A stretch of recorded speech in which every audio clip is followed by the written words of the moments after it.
नमस्कार, स्वागत है आपका बिहार समाचार में। बिहार के मुख्यमंत्री नीतीश कुमार जी ने नई सरकार बनाने के बाद कई कड़े फैसले ले लिए।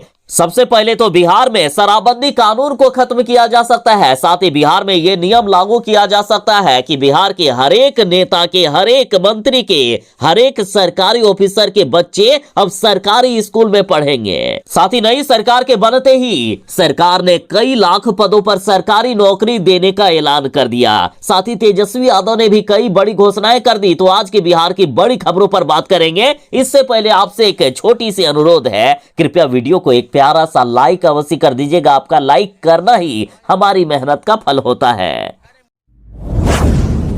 जीतनराम मांझी ने जब शिक्षा विभाग के अपर मुख्य सचिव के पाठक से ये मांग की है कि के पाठक जी, आप बिहार में ये नियम लागू कीजिए कि बिहार के हर एक नेता का, हर एक सरकारी अफसर का बेटा और बेटी सरकारी स्कूल में ही पढ़ना चाहिए। उस समय बिहार में तेजस्वी यादव की सरकार थी। उस समय जीतनराम मांझी विपक्ष में थे, लेकिन अब जीतनराम मांझी सरकार में आ चुके हैं। अब जीतनराम मांझी की हर एक बातों को के पाठक जी मानने पर भी विचार कर रहे हैं। और बड़ी खबर है कि जल्द ही के पाठक जी जीतनराम मांझी की बातों पर विचार करके इसे लागू भी कर सकते हैं।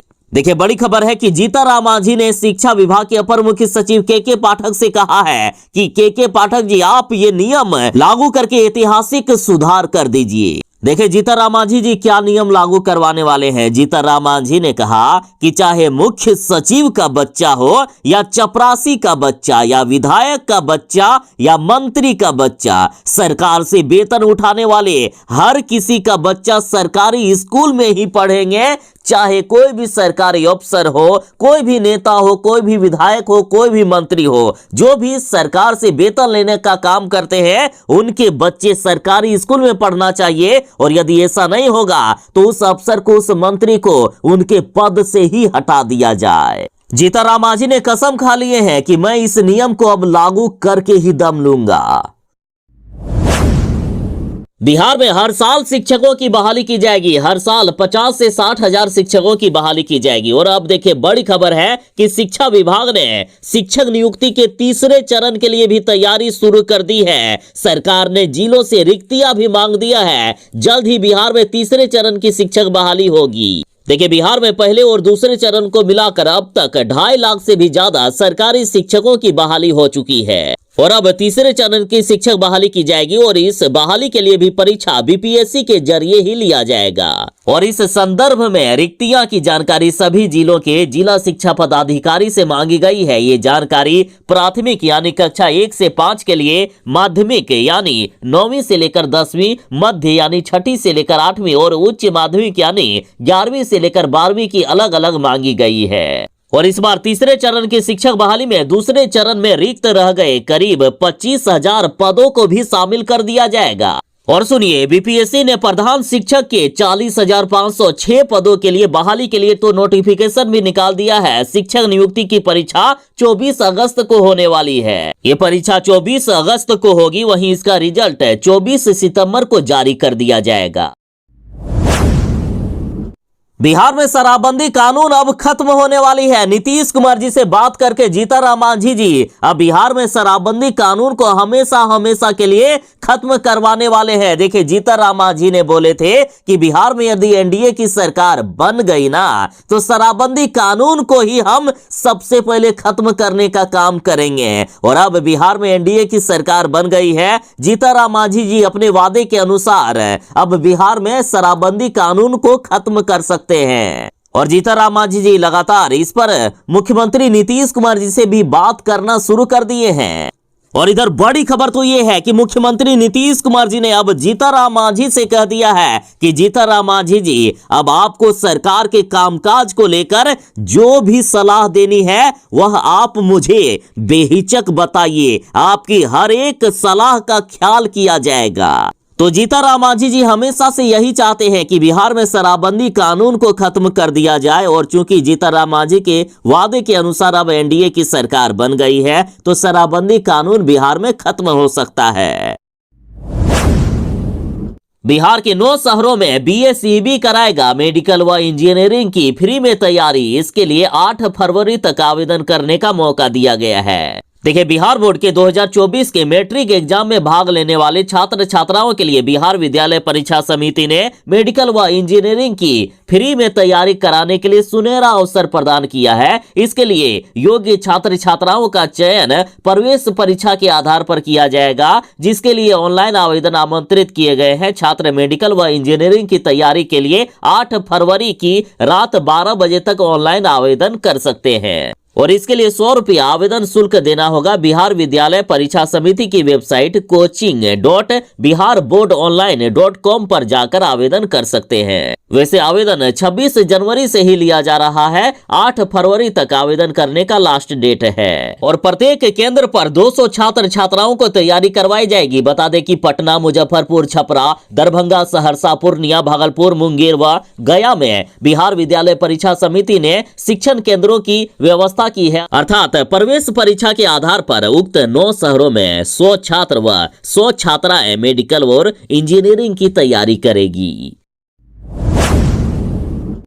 बिहार के जितने भी नियोजित शिक्षक हैं, सभी नियोजित शिक्षकों को राज्यकर्मी का दर्जा दे दिया जाएगा। इन्हें सरकारी शिक्षक बना दिया जाएगा। इसके लिए नियोजित शिक्षकों से सक्षमता परीक्षा ली जा रही है, वो भी परीक्षा ऑनलाइन माध्यम से ली जा रही है। तो इसका विरोध शिक्षकों ने कर दिया है और अब शिक्षक संघ ने बड़ा ऐलान कर दिया कि सभी नियोजित शिक्षक सक्षमता परीक्षा का बहिष्कार करेंगे। कोई भी नियोजित शिक्षक परीक्षा के लिए फॉर्म ही नहीं भरेंगे और इसके लिए माध्यमिक शिक्षक संघ की राज्य कार्यकारिणी ने सर्वसम्मति से निर्णय लिया है कि नियोजित शिक्षक कठिन शर्तों पर सक्षमता परीक्षा के लिए आवेदन पत्र नहीं भरेंगे और इसके लिए शिक्षक संघ के महासचिव शत्रुघ्न प्रसाद सिंह ने इस संबंध में मुख्यमंत्री नीतीश कुमार जी को भी पत्र लिखा है। नियोजित शिक्षकों की मांग है कि कई नियोजित शिक्षकों की उम्र काफी ज्यादा हो गई है, ऐसे में वे ऑनलाइन परीक्षा ठीक से नहीं दे पाएंगे। परीक्षा ऑफलाइन माध्यम से ली जाए और नियमों में बदलाव किया जाए।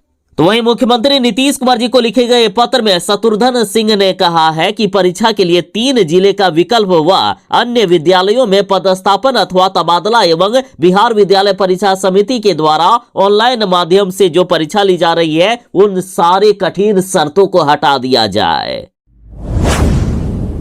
बिहार में नई सरकार बनने के बाद विधानसभा बजट सत्र की तारीख बदल दी गई है। अब विधानसभा का बजट सत्र 10 फरवरी से शुरू होगा और 1 मार्च तक चलेगा। राज्यपाल राजेंद्र विश्वनाथ आर्लेकर 10 फरवरी को दोनों सदनों को संबोधित करेंगे। 10 फरवरी को सुबह 11:30 बजे संयुक्त सदन में राज्यपाल का अभिभाषण होने वाला है। आर्थिक सर्वेक्षण रिपोर्ट भी सदन में पहले ही पेश कर दिया जाएगा। 12 फरवरी को राज्यपाल के अभिभाषण धन्यवाद प्रस्ताव पर चर्चा होगी, जबकि बिहार सरकार का बजट 12 फरवरी को विधानसभा में पेश किया जाएगा। इस बजट सत्र में कुल 12 बैठकें होगी, जिसमें से वित्तीय वर्ष 2024-25 के आय व्यय को लेकर बिहार सरकार का बजट पेश किया जाएगा। इसके साथ साथ सभी विभागों के बजट पेश किए जाएंगे। साथ ही इस दौरान राज्यपाल के अभिभाषण पर चर्चा होगी और बजट के आय व्यय पर भी चर्चा की जाएगी। बिहार के बाद अब झारखंड में होने वाला है खेला। सत्ताधारी दल के विधायकों को रांची में ही रहने के आदेश दे दिए गए हैं। देखिए, कथित जमीन घोटाले में घिरे मुख्यमंत्री हेमंत सोरेन के लापता होने के बीजेपी के दावों के बीच झारखंड में सियासी हलचल तेज हो गई है। झारखंड मुक्ति मोर्चा की अगुवाई वाली सरकार के सभी विधायकों को रांची में रहने के आदेश दिए गए हैं। झामुमो, कांग्रेस और आरजेडी के विधायकों को भी झारखंड की रांची राजधानी न छोड़ने और मंगलवार को एक अहम बैठक में हिस्सा लेने को कहा गया है। वहीं ये बैठक ऐसे समय में बुलाई गई है जब ईडी की टीम दिल्ली में मुख्यमंत्री हेमंत सोरेन के 3 ठिकानों पर सोमवार को छापेमारी करने पहुंची, लेकिन वहां हेमंत सोरेन नहीं मिले। बीजेपी का दावा है कि हेमंत सोरेन भगोड़ा हो गए हैं। जेएमएम के एक नेता ने मीटिंग बुलाए जाने और विधायकों को रांची में रहने को लेकर दिए गए आदेश की भी जानकारी दे दी है। उन्होंने बताया कि ये बैठक मुख्यमंत्री आवास में बुलाई गई है। अब बिहार में सरकार गिरने के बाद झारखंड में भी सरकार गिर सकती है, बड़ी खबर है अब तक की। मुख्यमंत्री नीतीश कुमार जी जिस तरह से पलटी मारने का काम करते हैं, पता ही नहीं चल पाता है जनता को कि आखिर वे कब किनकी सरकार बना दे। नीतीश कुमार जी कभी राजद के साथ मिलकर सरकार बना देते हैं तो कभी बीजेपी के साथ मिलकर। नीतीश कुमार जी को अपने किए गए वादों का तो ठिकाना ही नहीं है, तो जनता से किए गए वादों का वो आखिर कैसे ख्याल रख पाएंगे। नीतीश कुमार जी कहते हैं कि मर जाऊंगा, मिट जाऊंगा, मिट्टी में मिल जाऊंगा, लेकिन बीजेपी के साथ नहीं जाऊंगा, और फिर नीतीश कुमार जी चले जाते हैं बीजेपी में। तो अब बड़ी खबर आ रही है कि प्रशांत किशोर ने बड़ा दावा कर दिया है। उन्होंने कहा कि हर आदमी नीतीश कुमार से नाराज है और विधानसभा चुनाव में यदि 20 सीट से भी ज्यादा इनके आ गए तो मैं राजनीति से हमेशा हमेशा के लिए संन्यास ले लूंगा। प्रशांत किशोर ने दावा किया है कि अब नीतीश कुमार का राजनीतिक वजूद खत्म हो गया है। बिहार की हर एक आदमी, हर एक जनता नीतीश कुमार से नफरत करने लगे हैं और इस बार बिहार की जनता नीतीश कुमार को सबक सिखा कर रखेगी। प्रशांत किशोर ने दावा किया है कि नीतीश कुमार जी चाहे भाजपा के साथ चुनाव लड़े या महागठबंधन के साथ, उनके विधानसभा चुनाव में 20 से भी कम सीट आएगी और अगर ज्यादा आ गए तो मैं राजनीति से हमेशा के लिए संन्यास ले लूंगा। प्रशांत किशोर ने कहा कि बिहार की जनता इतनी भी बेवकूफ नहीं है जितने कि नीतीश कुमार जी समझते हैं। नीतीश कुमार जी जो पूरे बिहार की 13 करोड़ जनता को मूर्ख बनाकर ठग रहे हैं ना, तो अगले चुनाव में बिहार की जनता इसका बदला जरूर ही लेगी, इसका सूद समेत हिसाब कर देगी। राहुल गांधी भारत जोड़ो न्याय यात्रा को लेकर बिहार में हैं। राहुल गांधी ने कहा कि किसानों का नहीं बल्कि अडानी और अंबानी का हो रहा है कर्ज माफ। राहुल गांधी ने खटिया में बैठकर मुरेठा सर में बांधकर, मतलब सर में पगड़ी बांधकर किसानों से बात की। देखिए, राहुल गांधी की भारत जोड़ो न्याय यात्रा के दूसरे दिन राहुल गांधी पूर्णिया पहुंच गए। वहां उन्होंने गढ़बनेली नवोदय विद्यालय के बच्चों से मुलाकात की। उसके बाद राहुल गांधी ने सीसाबड़ी के किसान चौपाल के दौरान किसानों से मुलाकात की। इस दौरान राहुल गांधी ने कहा कि देश की सरकार अडानी अंबानी का कर्ज माफ कर रही है, लेकिन किसानों का कर्जा माफ नहीं हो रहा है। राहुल गांधी इस दौरान सिर पर गमछा बांधे खटिया पर बैठे नजर आए। राहुल गांधी ने किसानों के हाथ से कुल्हड़ में चाय पी, उसके बाद वो होटल के लिए रवाना हो गए। राहुल गांधी ने कहा कि जो भी राजनेता किसानों की जमीन की रक्षा करने की बात करेगा उस पर 24 घंटे मीडिया का आक्रमण शुरू हो जाएगा। हिंदुस्तान की सरकार जमीन अधिग्रहण के कानून को तोड़ रही है। किसानों को चारों तरफ से घेरा जा रहा है, आपसे जमीन ली जाती है और अडानी जैसे बड़े बड़े उद्योगपतियों को फ्री में दी जाती है। प्रधानमंत्री मोदी 3 काले कानून लेकर आए और जो आपका था आपकी नाक के सामने से छीनने की कोशिश की। माल्या और अडानी का अभी देश में कर्जा माफ हो सकता है, लेकिन किसानों का कर्जा माफ नहीं हो सकता है। राहुल गांधी ने बड़े संकेत दे दिए हैं कि यदि राहुल गांधी की सरकार बनेगी देश में तो किसानों का कर्जा माफ कर देंगे राहुल गांधी। रेलवे में जमीन के बदले नौकरी देने के मामले में लालू परिवार की मुश्किलें लगातार बढ़ती ही जा रही है। जहां लालू प्रसाद यादव से सोमवार को 10 घंटे तक 72 कड़े सवाल पूछे गए, तो वहीं मंगलवार को तेजस्वी यादव से 8.5 घंटे तक 12 अधिकारियों ने 60 कड़े सवाल पूछे हैं। तेजस्वी यादव से मंगलवार को पूछताछ शुरू की गई। मंगलवार को सुबह 11:30 बजे से पूछताछ चली, जो कि 8.5 घंटे तक पूछताछ का दौर जारी रहा। शाम के 7:50 पर पूछताछ खत्म हुआ है तेजस्वी यादव का। देखिए, तेजस्वी यादव से कुछ इस प्रकार के सवाल पूछे गए, जैसे कि जिस कंपनी के आप मालिक हैं वह कैसे और कब बनी? जब आप नाबालिग थे तो कंपनी बनाने का विचार कैसे आया? कंपनी 4 करोड़ की थी तो कंपनी बनने के कुछ ही साल में करोड़ों रुपए का ट्रांजैक्शन आखिर कैसे हुआ? आपकी कमाई का आखिर स्रोत क्या रहा है? नाबालिग से बालिग होते ही यानी 21 से 22 साल की उम्र में आपकी कंपनी का मुनाफा कैसे करोड़ों रुपए हो गया? नई दिल्ली के न्यू फ्रेंड्स कॉलोनी में करोड़ों रुपए का आलीशान घर आपने अपनी कंपनी के नाम पर महज कुछ लाख में कैसे ले लिया? आखिर आपके करोड़ों रुपए की आमदनी का स्रोत क्या है? जीतन राम मांझी ने कहा कि ये मोदी राज है, जनता का पैसा खाइएगा तो जेल जाना पड़ेगा। मांझी ने लालू परिवार और विपक्ष पर गहरा तंज कसा है। देखिए, नौकरी के बदले जमीन घोटाले में प्रवर्तन निदेशालय ने तेजस्वी यादव को ईडी दफ्तर पूछताछ के लिए बुलाए थे। इसी दौरान जीतन राम मांझी ने कहा कि जनता का पैसा खाइएगा तो सजा तो भुगतनी ही पड़ेगी। देखिए, जीतन राम मांझी ने सोशल मीडिया प्लेटफॉर्म एक्स पर ट्वीट करते हुए लालू परिवार, कांग्रेस और हेमंत सोरेन पर तंज कसते हुए कहा है कि काजी का चाहते हो आप, नौकरी देकर जमीन लिखवा लीजिएगा और कुछ ना हो, सेना की जमीन बेच दीजिएगा और कुछ ना हो। क्या चाहते हो आप कि सैकड़ों करोड़ रुपया घर में रखिएगा और कुछ ना हो। भाई साहब, ये मोदी राज है। जनता का पैसा खाइएगा तो हवालात का हवा भी खाना पड़ेगा। जैसी करनी वैसी भरनी।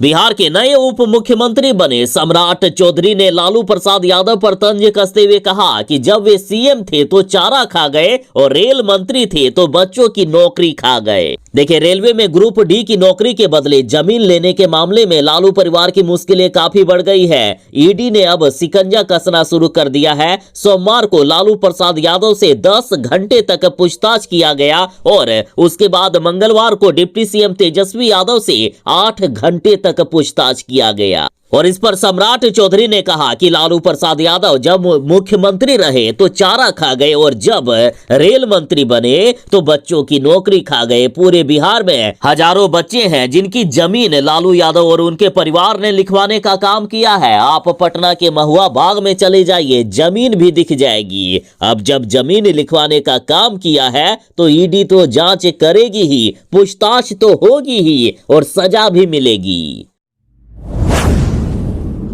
बिहार के मुख्यमंत्री नीतीश कुमार जी 10 फरवरी को करेंगे बहुमत साबित। अगर अवध बिहारी नहीं हटे तो अविश्वास प्रस्ताव पर भी होगा वोटिंग।